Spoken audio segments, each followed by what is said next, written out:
Good evening. I'm Pastor Michelle Brendan, and I'm the Family Life Director here at Jamestown First United Methodist in Jamestown, North Dakota. And I want to welcome you to the first of 6 sessions of the United Methodist Women's Mission Youth Study, Finding Peace in an Anxious World. During the next 6 sessions, we will talk about anxiety and ways to cope with anxiety, and we'll especially look at how to use the Serenity Prayer in helping us to cope. Tonight we're going to talk about anxiety, and then in the following sessions we will break down the various parts of the Serenity Prayer. And each evening we will begin with this well-known prayer. The origins of the Serenity Prayer are not known. However, the current form as we know it was written in 1943 by Reinhold Niebuhr. He wrote it because his church was experiencing a lot of anxiety over the escalation of the war in Europe and the chance that the United States was going to be drawn into World War II. And so it's an appropriate prayer for anxiety and an appropriate prayer for the anxiety we are now experiencing as we are also in the midst of a worldwide affair. And so this evening, let's begin with the Serenity Prayer. And if you would read it with me at home, we're going to put it up on the screen here in a minute.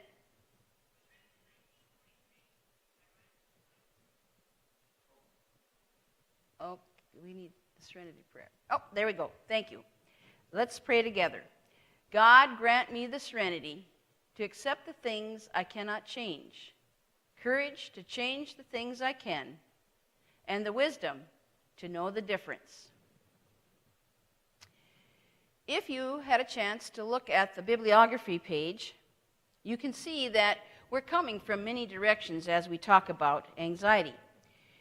Anxiety is a complex topic, and we live in a complex world. And so in this study on finding peace, it's not going to be about eliminating anxiety, because that would be a false promise. Finding peace will be about managing anxiety. And managing anxiety involves our mind, our body, and our soul. Anxiety affects us mentally and emotionally, physically and spiritually. Finding peace is about bringing balance, or as Brene Brown calls it, wholehearted living. So, let's talk about what makes us anxious. I'm going to ask you to take a moment, and if you were to make a list of the things that make you anxious, what would be that thing at the very top of your list? Just write that one thing down that would be at the top of your list of things that make you anxious.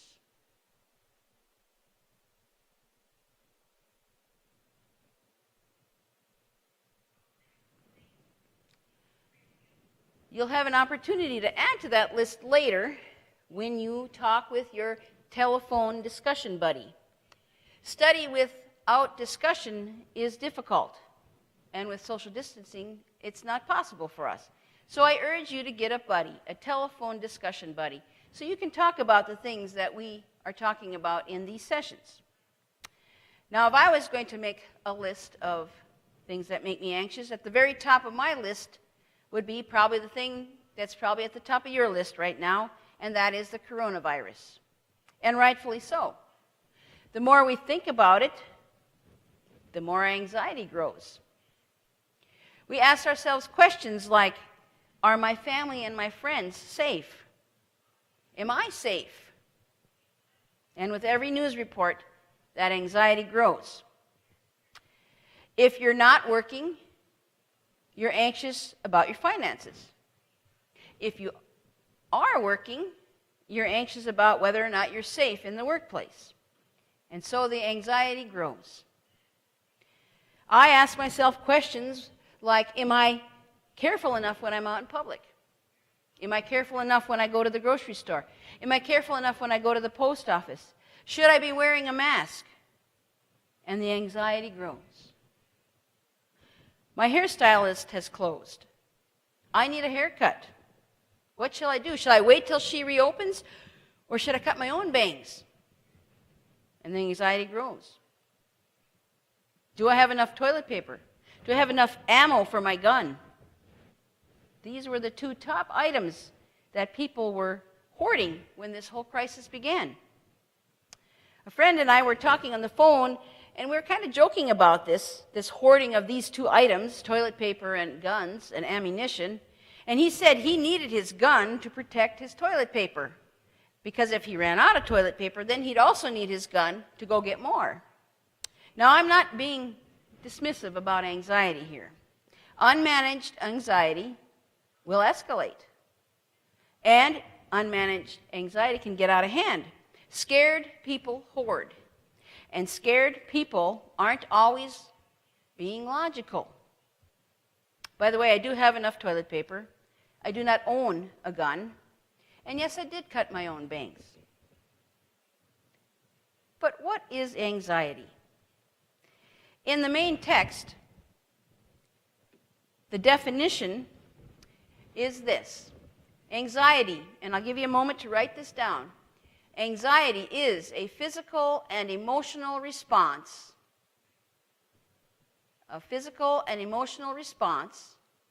to fear and worry that is disproportionate to the threat of danger. Physical and emotional response to fear and worry that is disproportionate to the threat of danger.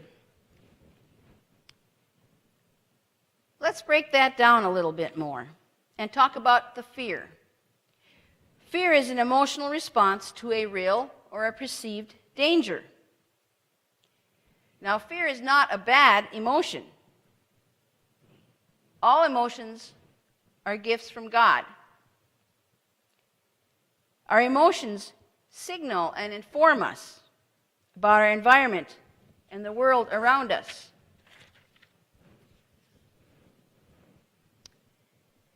As the animated DVD Inside Out illustrates, emotions in the right moment are valuable. If we're angry in the right moment, it will motivate us to act. Disgust in the right moment can protect us from things that are not good for us. Sadness can move us to reach out and have empathy, and fear keeps us safe. Without fear, we'd be running into buzzsaws on a regular basis. Fear is a very valuable emotion. Worry is a repetitive thought or emotion. Worry is repetitive thought and emotion. I think of it as repetitive fear. As our brain analyzes real or perceived risks and threats of danger. Fear and worry, added to memories of negative experiences, can really fuel our anxiety. Now, some anxiety is useful. It keeps us focused and on task. Because of anxiety, we study for a test. Because of anxiety, we meet deadlines at work. Because of anxiety, we pay attention to that diet because that doctor's appointment is coming. And without anxiety, we might not take the social distancing guidelines seriously. But too much anxiety is harmful. It can affect our decision making, and it can affect our relationships, our health. Anxiety can cause us to overfunction or underfunction. And the stress of a constant fight or flight response can harm our bodies. In an anxious environment, in an anxious world, we get overwhelmed. And when we're overwhelmed, it erodes our stamina, and it affects our ability to face daily tasks. By eroding our stamina, our ability to cope is impacted. And there's a wide range of things that add to our sense of being overwhelmed and erode that stamina and that ability to cope. And here are just a few of some of the things that we can identify as things that contribute to our sense of overwhelm. 24-hour news and commentary, cultural pressures and expectations, overcommitment and busyness, social media and constant connection, not enough sleep, too much caffeine, poor diets, not enough exercise. I'll give you just a minute to write those down.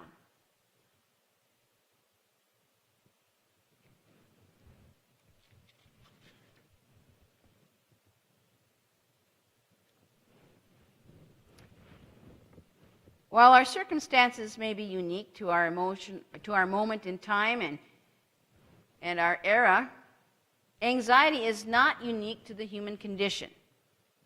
And we'll come back to this topic of anxiety and find some strategies for how we can address overwhelm in a little bit. But first, I want to look at a biblical example of anxiety. And what we're going to look at is the second chapter of Luke, verses 41 to 52, where the teenage boy Jesus is in the temple. Mary and Joseph and Jesus have gone on their yearly trip from Nazareth to Jerusalem for Passover. It's a long trip. And after Passover, the family heads back home. And they're 3 days out on this trip home when they discover Jesus isn't with the group. He's not with the relatives and the rest of the travelers. Now, if you have ever not known where your teenager is, you can guess the emotions. And so they take an anxious 3-day trip back to Jerusalem, and they spend another 3 days looking for Jesus, and they finally find him in the temple. And I think that Mary manages her anxiety pretty well when she finds him. And she says to Jesus, "Why did you do this to us? We've been looking for you." And Jesus replies, "Where else would I be but in the temple? Where else would I be but in my Father's house?" You do have to wonder why they didn't go look at the temple first. Did Mary forget the angel visit telling her that she was going to give birth to God's Son? Did Joseph forget the dreams he had concerning Jesus? Did they forget the night that Jesus was born? No angels or shepherds were there when my children were born, and yet I remember those nights. But anxiety does things to us. Like Mary and Joseph, we can forget really important things, like we've overcome previous difficulties and situations, and we will again. We can forget really important things like our friends and our family care about us. We can forget really important things like God is with us. And that is why, in addition to prayer and faith, it's important to have some strategies for dealing with that sense of overwhelm so that we can manage our anxiety. And so I'd like to share these strategies that I have found help me in managing my anxiety. The first item, and we'll walk through these and then talk about them a little more carefully, but the first item for me that I have found is helpful is to limit the amount of exposure to the TV news and commentary. Next, set your priorities and follow through. Stop comparing your insides to other people's outsides. Sleep more, eat better, get some exercise.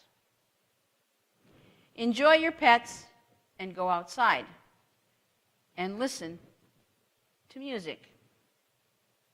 And here is how these strategies have been helping me. The first one, limit the amount of exposure to TV news and commentary. Being informed is very important. But after 10 or 15 minutes, the news just keeps recycling and repeating all day long. So I limit how much I expose myself to. I'm also careful about where I get my news. because opinions are opinions. They're not news. And I've also started reading more so that I might get the whole story and not just the headlines. Next, set your priorities and follow through. I have started to set limits on my time and my activities. I have started doing less in order to more fully enjoy the things that I am doing. And I've taken some things off my plate so that I can put new things on my plate. Next, stop comparing your insides to other people's outsides. Social media appearances are not always reality. Nobody's life is perfect. Those perfect vacations, those perfect concerts, those perfect lives that people seem to be living aren't always real. Everyone has struggles in life. Next, sleep more, eat better, and get some exercise. I try to get a minimum of 7 to 8 hours of sleep at night, and I take naps when I need them. And I've discovered something that I have read before but never really believed. I've discovered that the more rested I am, the better my willpower in avoiding eating junk food. And I go outside for walks, which leads us to the next thing. Enjoy your pets and go outside. I've also read that interacting with pets helps our mental, emotional, and physical health. Social distancing and being home more has made my dogs very happy because now we walk at least 3 times a day. And if you don't have a dog, go and walk anyway. And that brings us to music. Listen to music. Music is powerful. It can stir memories. It can speak to our current circumstances. It can calm us. It can inspire us. Whether your favorite music is rock and roll or country or Christian or classical, it has the power to relieve and beat back anxiety. Some years ago, when I was going through a difficult time, I would sit at the piano and I would play my way through the hymnal. Now, I'm not a very good pianist and I'm not a very good singer, but it was just God in me. And so I would pray my way through the hymnal. And I found that by the time I got to the end of the hymnal, sometimes it had calmed me, sometimes an answer had come to me, and sometimes I had simply come to accept the situation as it was. Today, I really like to listen to classical music. And in a bit, you're going to have an opportunity to experience something classical as a sign-off for our session. But there's a piece of classical music which, for me, has the power to push back anxiety. And we're going to play a little game here and see if you can guess what that classical piece is. I'm going to give you 2 hints. Hint number 1, it's a cartoon theme song. My first exposure to classical music was through Saturday morning cartoons, when this piece was the theme song of one of my favorite shows. So if you think you know it, write it down. I think this song is so important to me because it reminds me of a time in life that was simpler. A time when getting up for school during the week was really hard, but not on Saturday morning because it was cartoon day.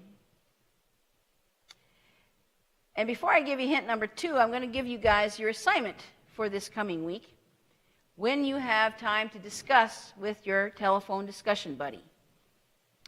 And here are the 2 questions I want you guys to discuss. The first we've already talked about a little bit when we started that list of things that make us anxious. So talk about what things are currently making you anxious. And question number 2, what can you change so that you can improve your ability to manage anxiety? What can you change so that you can improve your ability to manage anxiety?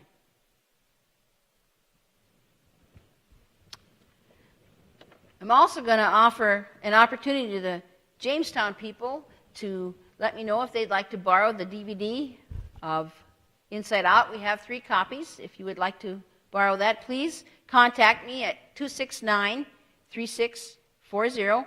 And then next week, we've decided we're going to open it up to others beyond Jamestown who would like to borrow it.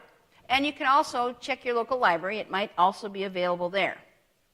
And if you have any questions or comments, you can email me at michellebrennan@hotmail.com. That's lowercase, Michelle, M-I-C-H-E-L-L-E, Brennan, @hotmail.com. I hope that you will join us again next week for the next session when we start looking at the Serenity Prayer more closely and we talk about serenity. And I also invite you to join me on Sunday morning at 11 for a sermon that I have entitled Beating Back Anxiety. And now here's the second hint of this favorite classical piece. During my favorite Saturday morning cartoon, at the climax moment in the show, the main character would mount his horse and declare, "Hi-ho, silver, away." Did you guess the William Tell Overture?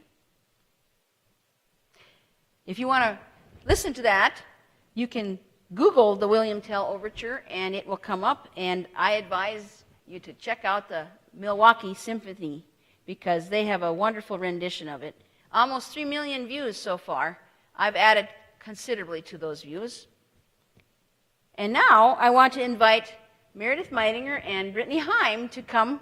They've been practicing social distancing in the back corners of the church, but they're going to come forward now, and they are going to play a piece of powerful classical music as our sign-off for this evening and for this session. And so thank you to Meredith, and thank you to Brittany.